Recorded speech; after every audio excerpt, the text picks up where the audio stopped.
संदीप ने अपनी माँ के कहने पर गांव में शादी कर ली थी। लड़की का नाम था सुनीता।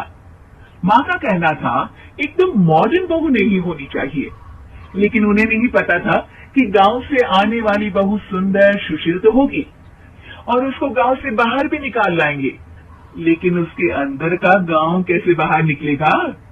शादी के कुछ दिन बाद, माँ टिफिन तो देना जरा। बेटा अब तो स्कूल नहीं ऑफिस जाता है, माँ से नहीं अपनी बीवी से टिफिन मांगा कर। ओके माँ। सुनीता टिफिन ले आओ। 1 किलो टिफिन, इसके अंदर पिस्ता डाल दिया है। पिस्ता? पिस्ता क्यों? साक्षी ने बोला था ना कि आपको पिस्ता बहुत पसंद है। ओहो, मैंने पिस्ता नहीं पास्ता बोला था, पास्ता। पास्ता? कहीं होता है पास्ता?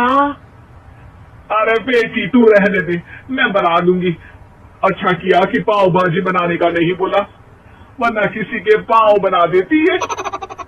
सुनीता को बुरा लगता है, लेकिन उसकी नादान हरकतें कम नहीं होती। ऐसे ही एक दिन, अरे तुमने ये क्या लगाया है? अरे आप वो फूस फूस करके लगाते हैं ना, वही। दियो? का दियो? किसको दियो? अरे वही ना जिससे खुशबू आती है। हाँ हाँ सही पकड़े हैं। अच्छा लेकर तो आना। कौन सा डियो लगाया तुमने? अभी लेकर आते हैं जी। संदीप की बात मानकर सुनीता अंदर से खुशबू वाला फुसफुस लेकर आती है। OMG! OMG मतलब ओ माय गणेश ना। अरे OMG छोड़ो, ये खुशबू वाला फुसफुस की बात कर रही थी तुम? हाँ इसी की, फिर से सही पकड़े हैं। अरे देवी, लेकिन आप सही नहीं पकड़े हैं, ये डियो नहीं है। डियो नहीं है तो क्या लियो है? अरे ये रूम फ्रेशनर है जिसको कमरे में छिड़कते हैं, खुद पर नहीं। कोई बात नहीं, माँ कहती थी आत्मा किराएदार है, शरीर एक किराए का कर्म। हम शरीर पे ये डाल लिए तो क्या फर्क पड़ जाएगा। अरे बहू, ओ बहू, मेरे लिए फल तो लिया, फिर मैं बाजार जाऊंगी। सुनीता अपनी सास के लिए फल लेकर आती है।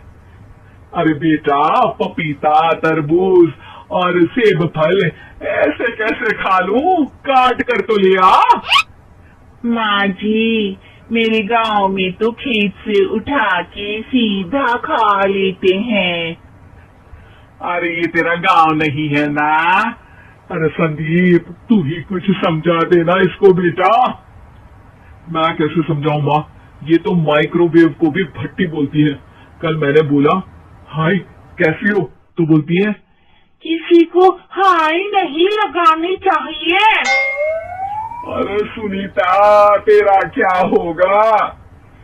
अभी तो कैसे बताऊं माँ जी, अभी हम कुछ करेंगे फिर पता चलेगा क्या होगा, लड़का या लड़की।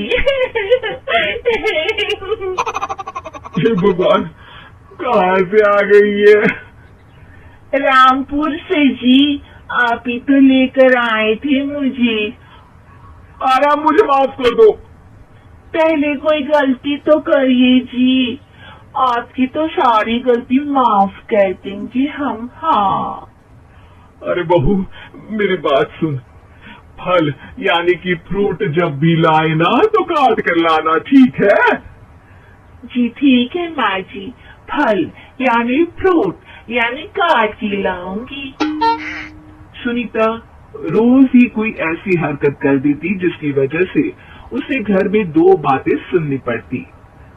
एक दिन, माँ मेरे बॉस घर पर आने वाले हैं शाम को, उनका बर्थडे है, फैमिली साथ नहीं रहती उनके, तो यही पार्टी कर लेंगे। उनको अच्छा लगा तो शायद मेरा प्रमोशन भी हो जाएगा। मैं ना फ्रूट केक लाकर फ्रिज में रख दूंगी और तेरे साथ आज खाना मैं बनाऊंगी ताकि जब साहब आए तो खाने में कोई गड़बड़ ना हो। शाम को जब सारी तैयारियां हो जाती है, संदीप के साथ बड़े साहब भी घर आते हैं। फ्रूट केक तो ले आना बहू, फिर खाना खाएंगे। और इस सब की क्या जरूरत थी, आपने बुलाया वही काफी है। सर, आपका परिवार शहर में नहीं है तो हम ही आपके परिवार जैसे हैं सर। इतने में ही सुनीता फ्रूट केक लेकर आती है और बड़े साहब की टेबल पर रख देती है, और जैसे ही केक के ऊपर का बॉक्स हटाती है, ओह, ये क्या है? केक तो कटा हुआ है, मैं तो ऐसा नहीं लाई थी। आप मुझे शाबाशी दे सकती है माँ जी, मैंने ही केक काट दिया। आपने कहा था ना, फल यानी फ्रूट यानी हमेशा काट के लाना, तो फ्रूट केक भी तो फ्रूट ही है ना, तो मैंने पहले ही काट लिया। होना मैं समझदार। अरे बहू, ये क्या किया? केक हमेशा वही काटता है जिसका जन्मदिन होता है। तुझे एक बात भी समझ नहीं आती, एक नंबर की बेवकूफ है। पूरा माहौल बिगड़ चुका था।